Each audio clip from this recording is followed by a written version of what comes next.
a fucking idiot. I just recorded the entire thing and it turns out it was super like not focused on my face and zoomed up because I'm an idiot.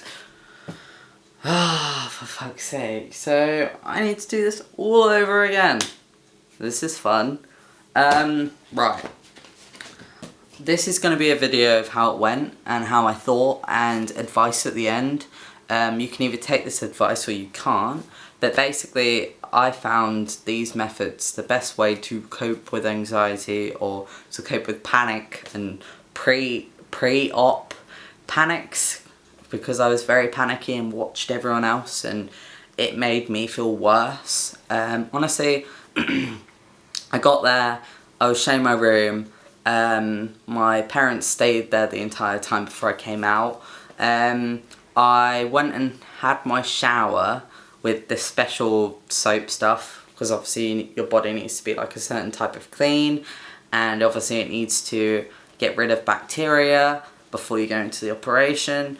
I met my anaesthetic guy who was very jokey, he was very nice, and he was just like, oh, I'm gonna keep you alive today, and I was just like, okay, nice to meet you. Anxiety really kicked in when I was waiting on the bed to go, and then Miss Yelland came in, reassured me, drew on my chest, made sure everything looked right and looked right to him of the markings. And I was wheeled down, and the guy that I just saw who was very jokey was just like asking loads of questions and asking how far I came, and he was just like, oh, when you have the anaesthetic, doesn't it feel like you've had too much tequila? And I was just like, what? Where the fuck did that come from? I was just like, yeah, I guess. She felt really dizzy and like tingly, and I passed out and then woke up in the room outside the operation, and I got wheeled back to the room. My mum was there and CJ, and they fell asleep because we had to be there at like 6 or 7 in the morning. And obviously we live in Felix, so we had to go all the way to Brighton. It was awful. I felt very sick when I came out, like because to do with like the thing going in your mouth and the tube. Yeah, that sucked, and I had a horrible taste in my mouth. It was very tight and constricting when I woke up.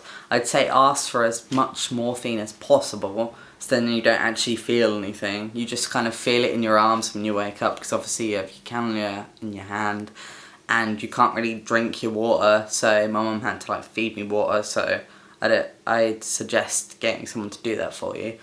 I was very hungry and I had to like wait for a while for my food before the drug settled in of like feeling sick. And that sucked until I got another nurse and he was like, yeah, okay, I'll get you some food. And I was like, oh okay. I'd also say that make sure that someone's there also to get you snacks if, you know, you want a drink or you want some sweets, because they do make you feel better. After like lunch, I still had the arm pressure thing on my arm. That was the most annoyingest thing out of everything. Like, it kept going off every like 2 fucking seconds, and they were like, oh no, you need to go to sleep. And I'm like, I can't, it's rather annoying. I don't think I can sleep. And the beds were the worst things ever. It was so hard to get comfy because obviously there's like loads of different buttons, and one bit moves the bit, like the back bit, and then one bit moves that bit of the bed, and the other bit moves that bit of the bed, so you were just constantly trying to get comfy, but you also couldn't reach it, someone else had to press it for you. I wouldn't recommend sitting up properly, like dead straight on, because then that's when you can feel everything, and you can feel that it's numb, but it's also constricting.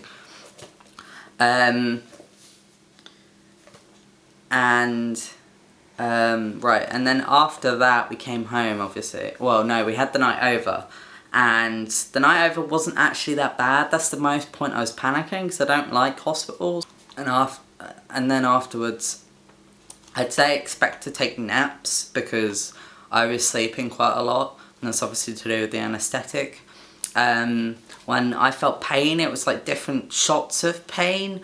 I can't really explain it. It was kind of like sharpness. But I never leaked once while like on post-op. Obviously the pain just like carried on until day 5, and it just started to get very itchy and as if it was healing, but I got really strange pins and needles and twitching, which kind of hurts.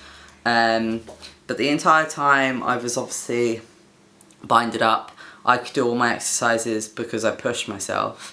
I would highly recommend you do push yourself to do those exercises every day, otherwise you become quite stiff. But I didn't do it as much as I should have done, which was like 3 times in the morning, 3 times in the afternoon, 3 times in the evening. I didn't do it that much, but however, not doing it that much, I still was able to do all the exercises. I would say that when I took the paracetamol, paracetamol didn't help me at all. Like, after a while, the pain was quite bad, so I just had to take one morphine or what is it? Cocodamol? Codeine? I don't know what it's called. One of those when I woke up, and then one of them before bed. I recommend taking them before bed because that's the time when you obviously need to get comfy and actually fucking sleep. Eventually to the point where it's hard to sleep on your back. Like, I couldn't sleep on my back, so I forced myself to lie on my side, and I'd say endure that pain, otherwise you're not gonna fucking sleep. It's too hard to sleep on your back, no matter how many times someone tells you that you should practice before you go get the operation. You can't because it's so fucking comfortable, but I think that's due to the binder. Obviously I didn't have any drains because he doesn't believe in drains. Like, they don't help, they help a certain percentage of people, but if you're not leaking that much, then it doesn't really matter. A bit of what I used to look like before the chest surgery, because I haven't really posted that much on the internet. Obviously I weren't that big chested, so for me it wasn't really that much of a big operation. Oh, but I mean, in a way, no screaming now for the camera. No screaming for the camera, you heard. You're going to get a free waxing in a minute as we go by the hairy armpit. Sorry about that. You're doing fine. Deep breaths. Deep breaths. Oh god. It's like there's not much hair there. Ow. Not that much on that. Got it. Good. That's it, yeah. See? Is that it? Yeah, that's one out. Okay. Don't hurt, do they? No. You're doing just fine. Everything's normal. Everything's made it. Is it? Looks lovely. Yeah, all tickety-boo. Don't worry about the purple bits, that was just a pen. Yeah. Indelible will never come off. Yeah. You're right, it comes off with a little bit of scrubbing. Okay, so how long do I have to wear the binder for? Well, I think, to be honest with you, I would play it by ear from now. Okay. I often say to people, put the binder on again now for sort of protection rather than compression. You don't need to wear it all the time. Yeah. Right. But in this hot weather, Yeah. I do wonder whether actually they do more harm than good, you know. Yeah. Because I don't think you're going to have any problems from this point in. Yeah. And certainly if you're at home just watching television, Yeah. I just have a loose t-shirt on over this. Yeah. Okay. Yeah. But you've got to be careful with upper body activity. Yeah. Yeah. I'm safe. Oh, hello. What, You have. Funny, never You mind. have. You've changed. You've changed. I can. I can think of the song, but I can't think who did it. Manfred Mann, wasn't it? No, was it? Blinded by the Blinded by Light? the Might Light. have been. Manfred Mann's Earth Band. Might well have been. What do you reckon?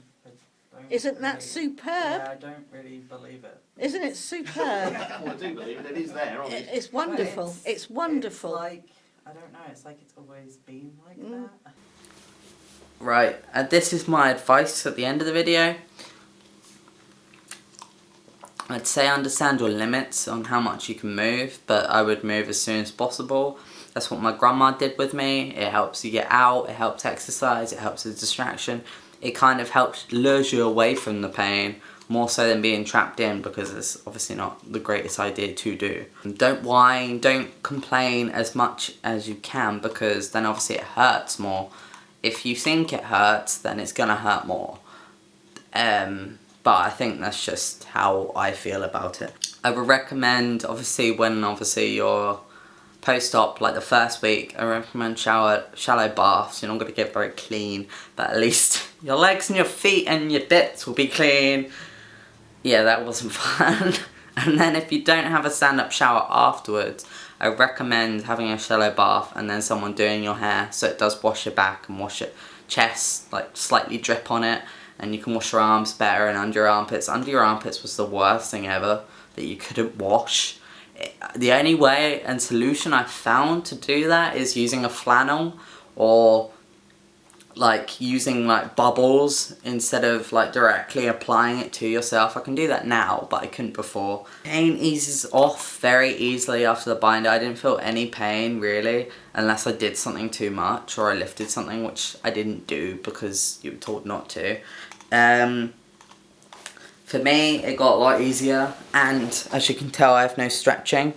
None at all, because obviously I stuck by everything, did all the stretches, tried not to move as much, but moved myself enough to know that I feel better.